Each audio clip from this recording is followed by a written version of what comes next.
जय हिंद दोस्तों। आप कैसे हैं? उम्मीद करते हैं आप अच्छे होंगे और अपनी पढ़ाई अच्छे तरीके से कर रहे होंगे। दोस्तों, आज हम ध्वनि अर्थात साउंड टॉपिक पर बात करने वाले हैं, जिसमें आज हम देखेंगे कि हमारा साउंड क्या होता है, कैसे प्रोड्यूस होता है, और उसके बाद देखेंगे वेव। आप सोच रहे होंगे ध्वनि की बात तुरंत कैसे वेव, क्योंकि जो हमारा साउंड है, ध्वनि है, यह एक प्रकार का वेव ही है। तो हम सबसे पहले वेव देखेंगे, तभी तो बताएंगे कि जो हमारा साउंड होता है वो कौन सा वेव है। ठीक है, इसलिए हम वेव देखेंगे और वेव के कितने प्रकार के होते हैं, मतलब कौन कौन से इसके प्रकार हैं, उस पर बात करेंगे। और उसके बाद हम एक एग्जाम्पल लेंगे और इस एग्जाम्पल की हेल्प से सभी वेव को समझेंगे। तो चलिए शुरू करते हैं आज का टॉपिक। दोस्तों, वीडियो को पूरा वॉच कीजिएगा, आपको सभी चीज़ें अच्छे से समझ में आ जाएंगे। तो चलिए शुरू करते हैं। जो हमारा साउंड है, यह एक प्रकार का वेव ही है, अर्थात एक तरंग ही है, और इसके द्वारा, तरंग के द्वारा ऊर्जा को एक स्थान से दूसरे स्थान तक ट्रांसफर किया जाता है।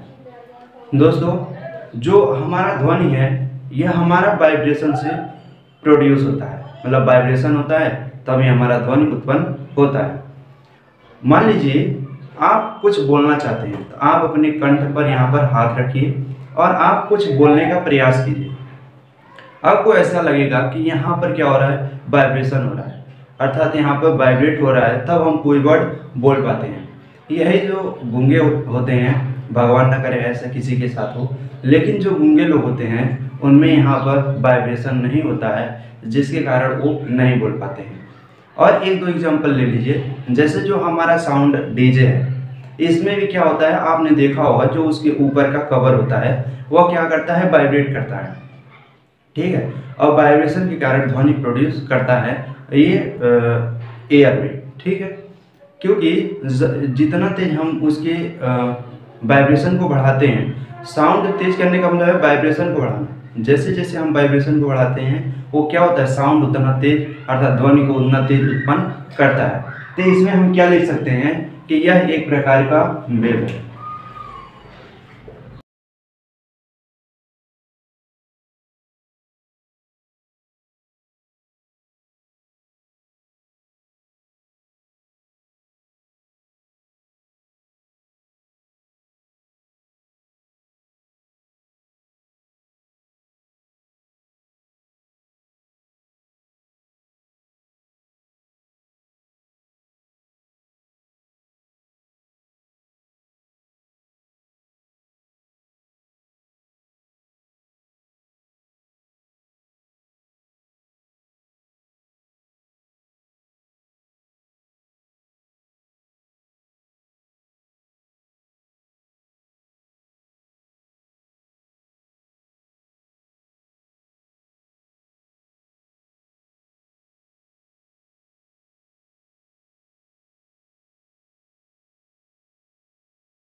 तो दोस्तों, यहाँ पर क्या लिखा गया है, यहाँ पर लिखा गया है यह एक प्रकार का वेव है, मतलब जो हमारा साउंड है वह एक प्रकार का वेव ही है, जिसके द्वारा ऊर्जा का स्थानांतरण एक स्थान से दूसरे स्थान तक होता है। साउंड हमारा वाइब्रेशन से उत्पन्न होता है।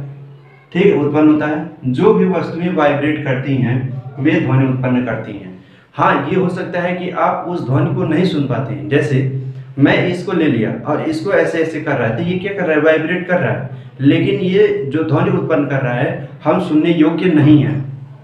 एग्जाम्पल से समझो, जैसे आप रात में सोए रहते हैं, वहीं आपके बगल में जो डॉगी होता है, कुत्ता होता है, वह जब चोर आते हैं तो आप नहीं जग पाते हैं, क्योंकि उनके जो पैरों से कंपन से जो आवाज़ आती है वह केवल डॉगी सुन पाता है, और वो क्या करता है, भौंकने लगता है। आप इससे समझ सकते हो। तो कुछ ऐसे ध्वनियाँ होती हैं जिसे हम नहीं सुन पाते हैं और वे सुन लेते हैं। तो ये तो हमारा एक एग्जाम्पल। और जो डीजे से ध्वनि निकलती है वो भी हो सकता है, और जो हम बोलते हैं ये भी क्या है, वाइब्रेशन से उत्पन्न होता है। अब दोस्तों, हमारा दूसरा टॉपिक है तरंग।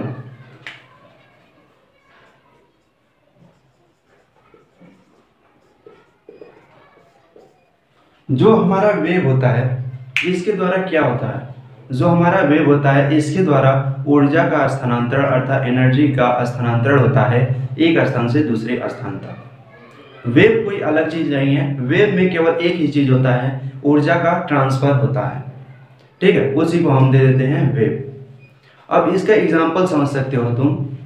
हाँ, एक पॉइंट और, इसमें जो माध्यम के कण होते हैं, चाहे ठोस हो, द्रव हो, और गैस हो, उसमें जो माध्यम के कण होते हैं वह अपने पोजीशन पर ही होते हैं। जो माध्यम के कण होते हैं, मीडियम के कण होते हैं, वे गति नहीं करते हैं, इसमें केवल वेव मोशन होता है। इस चीज को अलग से नोट कर लेना। जो हमारा वेव होता है, अब इसके एग्जाम्पल से समझो। जैसे आपने कभी न कभी तालाब में पत्थर का एक टुकड़ा जरूर फेंका होगा, तो आप जब फेंकते हैं तो वहां पर क्या होता है, वहां पर एक डिस्टरबेंस उत्पन्न हो जाता है। ठीक है, डिस्टरबेंस उत्पन्न हो जाता है, और इस डिस्टरबेंस के कारण क्या होता है, वह एनर्जी को उस पर उसके द्रव की सतह पर ट्रांसफर कर देता है, और वह एनर्जी उस तालाब के अंतिम छोर तक जाता है। और वह नदी में कैसे मोशन करते हैं, ये मान लो आपने फेंका, तो पहले विक्षोभ होकर के वो क्या होगा, द्रव ऊपर की तरफ बढ़ेगा। ठीक है, और उसके बाद क्या करेगा, चारों दिशाओं में ऐसे ऐसे मोशन करता हुआ आगे की तरफ जाता है अंतिम छोर तक। हो सकता है कि वह अंतिम छोर पर आपको पूरा फ्लैट दिखे, लेकिन वहां पर भी वो क्या होता है, ऊर्जा का ट्रांसफर होता है, आप हो सकता है ना देख पाए। ठीक है, ये हमारा हो गया वेव। इसमें हम क्या लिखेंगे, इसमें हम लिखेंगे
दोस्तों, यहाँ पर क्या लिखा है, लिखा है कि यह जो वेव है यह एक प्रकार का डिस्टरबेंस है, विक्षोभ है।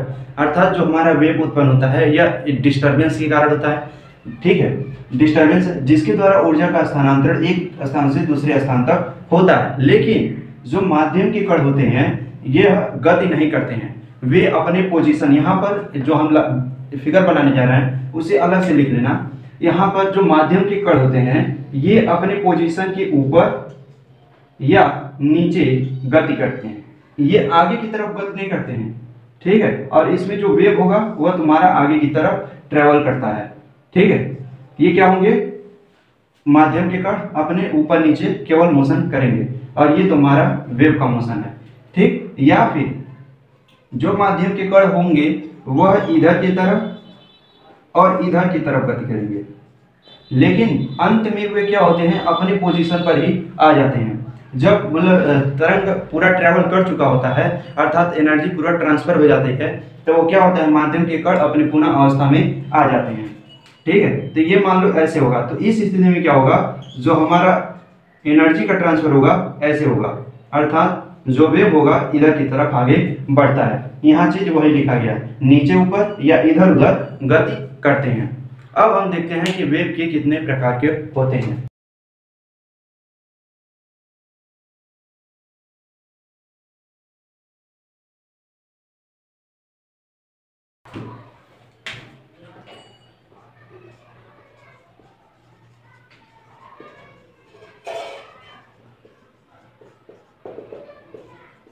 तरंग के प्रकार।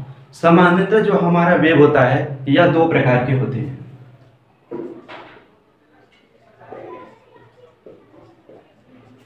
ये दो प्रकार के होते हैं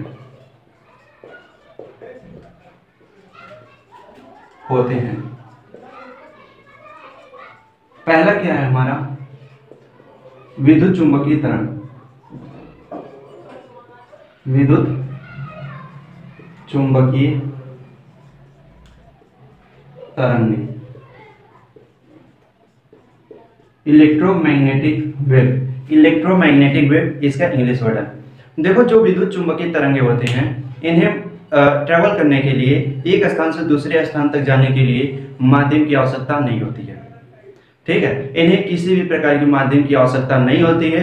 ये निर्वात में भी गमन कर सकते हैं। जैसे जो हमारा सूर्य है, मान लो ये हमारा सूर्य है और ये हमारा पृथ्वी है। ठीक, तो सूर्य से तुम्हारा प्रकाश किरणें क्या होंगी, पृथ्वी तक आती हैं।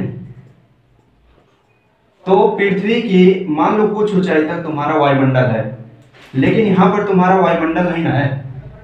तो इस स्थिति में क्या होता है, यहाँ पर ये निर्वात में भी ट्रेवल करते हैं कि जो विद्युत चुंबकीय तरंगे होती हैं इन्हें गमन करने के लिए किसी भी प्रकार के माध्यम की आवश्यकता नहीं होती है। तो यहाँ पर हम लिख सकते हैं वे तरंगे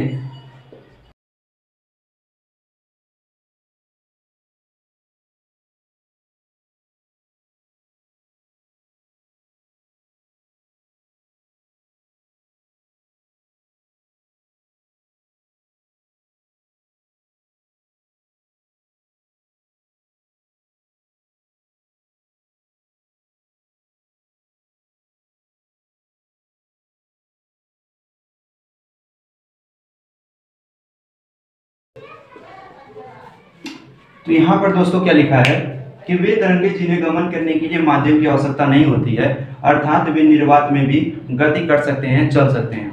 तो यहाँ पर तुम्हारा एग्जाम्पल क्या होगा इसका, देखो तुमने अभी देखा है कि जो सूर्य से प्रकाश किरणें आएंगी वे सभी तुम्हारे क्या होंगे, विद्युत चुंबकीय तरंगे होंगे। तो प्रकाश किरणें लिख लो, प्रकाश किरणें, और एक्स किरणें, और एक पॉइंट और है, एक और एग्जांपल ले लेते हैं, रेडियो तरंगे। रेडियो तरंगे। अब एक चीज इसमें समझो, जो प्रकाश किरणें सूर्य से प्रकाश किरणें आती हैं, या फिर तुम्हारा जो प्रकाश स्रोत है तुम्हारा बल्ब हो गया, ठीक है, एलईडी बल्ब हो गया, तो इनसे जो प्रकाश किरणें चलती हैं तो कहाँ तक ट्रेवल करती हैं, ये हमारा आपसे क्वेश्चन है। तो इसका आंसर है कि ये इनफाइनाइट तक ट्रेवल करती हैं। लेकिन क्या कारण है कि इनफाइनाइट तक ट्रेवल करती हैं? क्या उनका ऊर्जा का ह्रास नहीं होता है?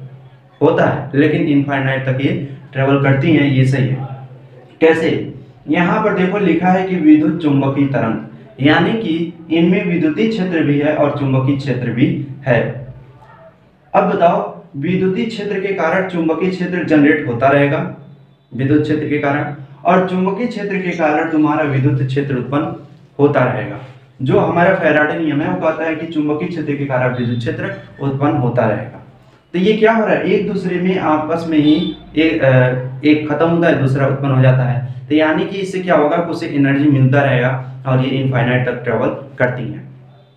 अब हमारा दूसरा जो वेव आता है वह है मैकेनिकल वेव, यांत्रिक तरंगे। यांत्रिक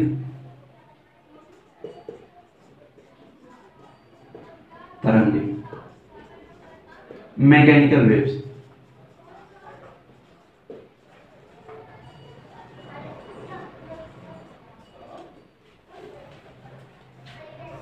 जो यांत्रिक तरंगे हैं, इसे इरेज कर देते हैं।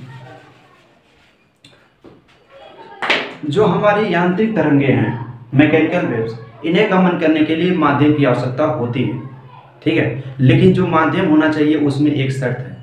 क्या शर्त? ये है कि जो माध्यम होना चाहिए उसमें प्रत्यास्थता का गुण होना चाहिए और उसमें जड़त्व भी होना चाहिए, इनर्शिया के गुण भी होने चाहिए, तभी ये यांत्रिक तरंगे उसमें गमन करती हैं। और जो यांत्रिक तरंगे हैं ये हमारा तीनों माध्यम, ठोस, द्रव, गैस, इन तीनों में गमन कर सकती हैं। ठीक है, ये तुम्हारा है यांत्रिक तरंगे। और ये यांत्रिक तरंगे दो प्रकार की होती हैं, एक अनुप्रस्थ तरंगे और एक हमारा अनुदैर्ध्य तरंगे। तो हम पहले इसको लिखते हैं। इसमें हम क्या लिख सकते हैं,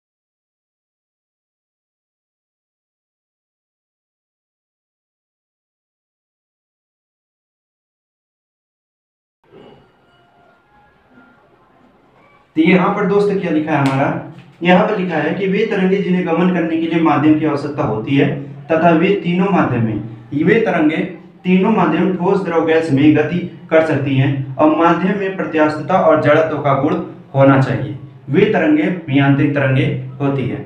अब इसमें एग्जाम्पल अगर तो लिखना चाहते हो तो तुम साउंड लिख लो, ध्वनि, साउंड।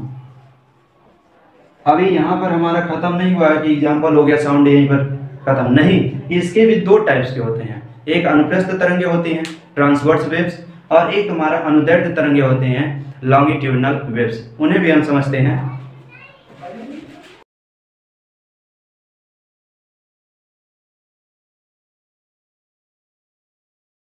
पर हमारा होगा यांत्रिक तरंगों के प्रकार।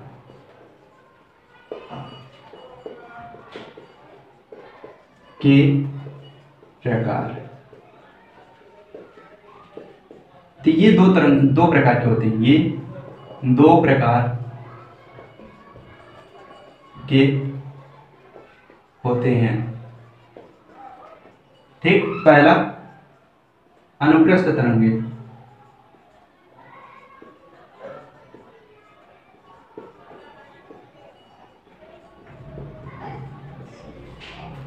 जो अनुप्रस्थ तरंगे होती हैं इन्हें गमन करने के लिए माध्यम की आवश्यकता होती है, लेकिन इसमें जो तरंग हमारा गति करता है वह माध्यम के कण के लंबवत गति करता है। समझो, मान लो हमारा यहाँ पर एक पॉइंट है, ये ठीक है, ये हमारा पॉइंट है। इस पॉइंट के ये क्या है, वेव ऐसे मोशन करेगा आगे की तरफ ऐसे, ठीक है, ऐसे देखो ये वेव हमारा मोशन करेगा आगे की तरफ, और जो हमारा पॉइंट होगा अर्थात जो माध्यम के कण होंगे वह इस पॉइंट से इस पॉइंट पर, फिर इस पॉइंट से फिर इस पॉइंट पर, फिर यहाँ पर आएंगे, फिर यहाँ पर जाएंगे, और आखिरी में जब तुम्हारा एनर्जी पूरा ट्रेवल कर चुका होगा तो वह फिर से इसी पॉइंट पर आ जाएगा। तो हमारा क्या हो रहा है, माध्यम के कण के क्या हो रहा है, लंबवत गति कर रहा है। और ऐसे समझो, नहीं समझ में आया तो ये तुम्हारा मान लो ये क्या है, वेव मोशन है, और यहाँ से तुम्हारा क्या हो रहा है, जैसे जो तुम्हारा द्रव तल के ऊपर जो तुम्हारा अभी हमने बताया है कि पत्थर का टुकड़ा डालने पर वेव उत्पन्न होता है, वही एग्जांपल ले लो, उसमें क्या होगा, ऐसे ट्रेवल करेगा। ठीक, अब देखो यहाँ पर जो माध्यम का कण होगा ये मीडियम है, ये जो माध्यम का कण होगा यह तुम्हारा ऊपर की तरफ जाएगा और फिर नीचे आएगा। देखो यहाँ पर हमने एक ही कंडीशन बताया है, अभी एक दूसरा भी होगा, जब ये नीचे होगा आप देखे होंगे कि ऐसे ऐसे मोशन करता है, यानी कि एक बार वो नीचे जाएगा तो एक बार ऊपर भी वही आएगा। ठीक, तो ये क्या होगा, ऊपर और नीचे की तरफ मोशन कर रहा है, लेकिन जो हमारा वेव है वह किधर की तरफ मोशन कर रहा है, आगे की तरफ गति कर रहा है। ठीक, आगे की तरफ, और यही पॉइंट तुम यहाँ पर ले लो तो यहाँ पर भी क्या हो रहा है, ऊपर की तरफ जा रहा है और फिर नीचे की तरफ जाएगा, और वेव हमारा ऐसे ही मोशन करेगा आगे की तरफ। ठीक है, तो ये तुम्हारा क्या हो गया, अनुप्रस्थ तरंगे होता है। तो जो अनुप्रस्थ तरंगे होता है एक चीज इसमें है, ये ठोस और द्रव की सतह पर ही उत्पन्न किए जा सकते हैं, ये अनुप्रस्थ तरंगे। तो इसमें लिखेंगे वे तरंगे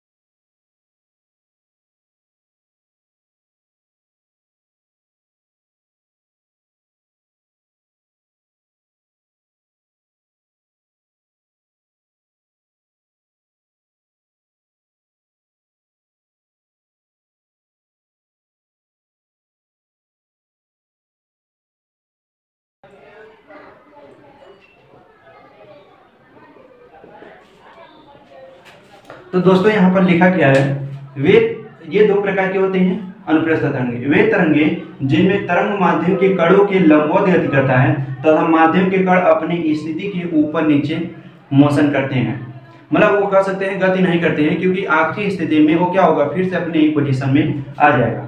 ये तरंगे ठोस और द्रव की सतह पर उत्पन्न किए जा सकते हैं। अब इसमें एक चीज हमने नहीं लिखा है कि यहाँ पर क्या होगा, ये श्रृंग होगा, इसका जो सबसे ऊपर वाला भाग होगा वह शीर्ष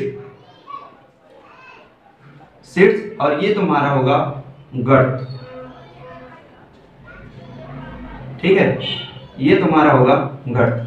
तो शीर्ष और गर्त के रूप में ये मोशन करते हैं, गति करते हैं। अब हमारा इसमें जो दूसरा पॉइंट है यह तुम्हारा है अनुदैर्ध्य तरंग। अनुदैर्ध्य तरंगे, लॉन्गिट्यूडनल वेव, लॉन्गिट्यूडनल वेव है। अब इसमें समझो क्या होता है, जो हमारा अनुदैर्ध्य तरंगे होता है, जो हमारा लॉन्गिट्यूडनल वेव होता है, अनुदैर्ध्य तरंगे, इसमें क्या होता है, इसमें जो तरंगे होती हैं वे माध्यम कण के अनुदिश गति करती हैं या फिर उसके समांतर गति करती हैं और ये संपीड़न और विलयन के रूप में ट्रेवल करती हैं। अब इसमें होता क्या है, जैसे जो अनुदैर्ध्य तरंगे होती हैं, ये समझ लो कि ये तुम्हारा है, ठीक। इसमें क्या होगा, एक जो माध्यम के कण होंगे उसको क्या करेगा, संपीड़ित करेगा और विरल करेगा, संपीड़ित करेगा और विरल करेगा और एनर्जी का ट्रांसफर होता रहेगा। जैसे यहां पर देखो,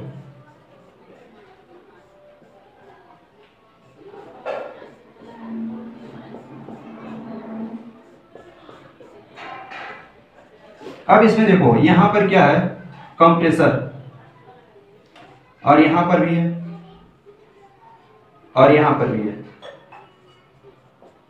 लेकिन इसमें क्या है, रेयर फ्रैक्शन आर, और यहां पर भी रेयर फ्रैक्शन आर है। ठीक है, तो ये कंप्रेशन और विलयन के रूप में क्या होगा, ट्रांसफर होगा। और इसका सबसे बढ़िया एग्जांपल है तुम्हारा साउंड। अब ये चीज समझ लो कि जो हमारा साउंड है, ध्वनि है, वह एक प्रकार का, यह एक अनुदैर्ध्य तरंग ही है, लॉन्गिट्यूडनल वेव है। जब आप बोलते हो ना, जब यहाँ से आवाज आपका निकलता है तो क्या होता है, ये जो एयर के मॉलिक्यूल होते हैं, कण होते हैं, उनको क्या करता है, एनर्जी ट्रांसफर करता है। तो जो एयर यहाँ पर होते हैं वह एयर अगले एयर के कण को ऐसे टैप करता है, उसे एनर्जी ट्रांसफर कर देता है। ये जब यहाँ से धक्का देता है तो ये आगे की तरफ चला जाएगा और इनके बीच क्या होगा, विरल मीडियम हो जाएगा, रेयर फ्रिक्शन होगा, और फिर ये अगले वाले कण को ट्रांसफर कर देते हैं, अगले वाले कण को ट्रांसफर कर देते हैं। इस तरीके से हमारा दूर तक क्या होता है, ध्वनि ट्रेवल करता है। तो इसलिए जो हमारा क्या होता है, संपीड़न और विलयन के रूप में हमारे एयर में साउंड का ट्रांसफर होता है, और जो अनुदैर्ध्य तरंगें होती हैं वह ऐसे ही ट्रेवल करती हैं। तो यहाँ पर हम लिखेंगे क्या, वे तरंगे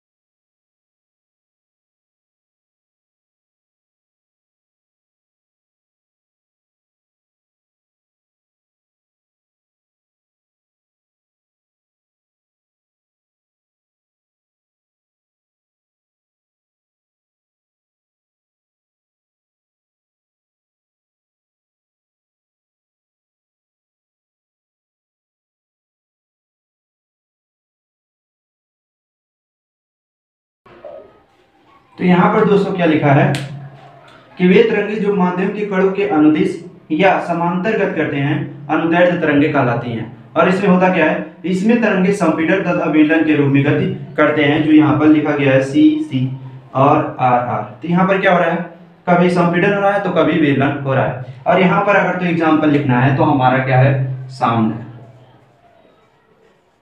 ध्वनि। ठीक, अब इन दोनों तरंगों को एक ऐसे एग्जाम्पल से समझेंगे कि आपको बहुत आसानी से समझ में आ जाएगा। उसमें क्या होता है,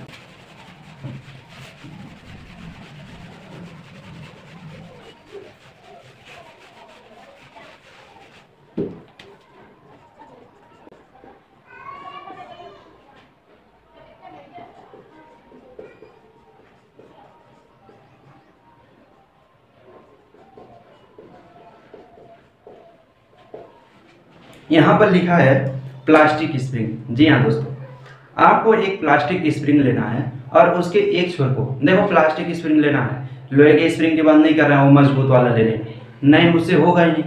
आपको लेना है एक प्लास्टिक का स्प्रिंग, ठीक है, और उसके एक छोर को तुम किसी दीवार मतलब दीवार में बांध देना और दूसरे छोर को अपने हाथ में लेना, जैसे यहाँ पर है।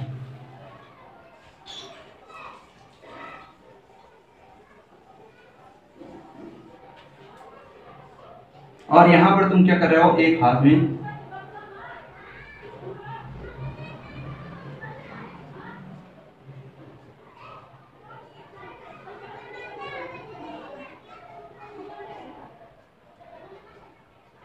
बांध लियो, मतलब एक हाथ में पकड़ लियो दूसरे छोर को।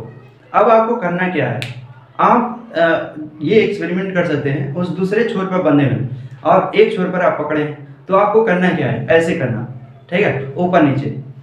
जब आप तेजी से ऊपर करेंगे ऊपर नीचे तो क्या होगा, देखना कि वो वेव ट्रेवल मतलब जो एनर्जी है वो ट्रेवल करता हुआ उस आखिरी छोर तक जाता है। और जब आखिरी छोर तक जाता है तो देखना वो 2-3 बार ऐसे मोशन करेगा, ठीक है। और वह कुछ देर के बाद क्या होगा, जब एनर्जी उसमें से खत्म होगी वह एयर ले लेंगे, एयर में ट्रांसफर हो जाएगा, तो कुछ देर के बाद रुक जाएगा। आप उसमें देखेंगे कि जो उसके कण थे, जो उस मीडियम तो हमारा वो प्लास्टिक ही है, तो प्लास्टिक के ऊपर कोई आप ऐसे पॉइंट दर्शा देना, कोई पेन होगा या पीस कैसे, तो आप देखना कि जब वह रुकेगा तो उसी पोजीशन में होगा, वह इधर उधर नहीं जाएगा, वहीं पर रहेगा।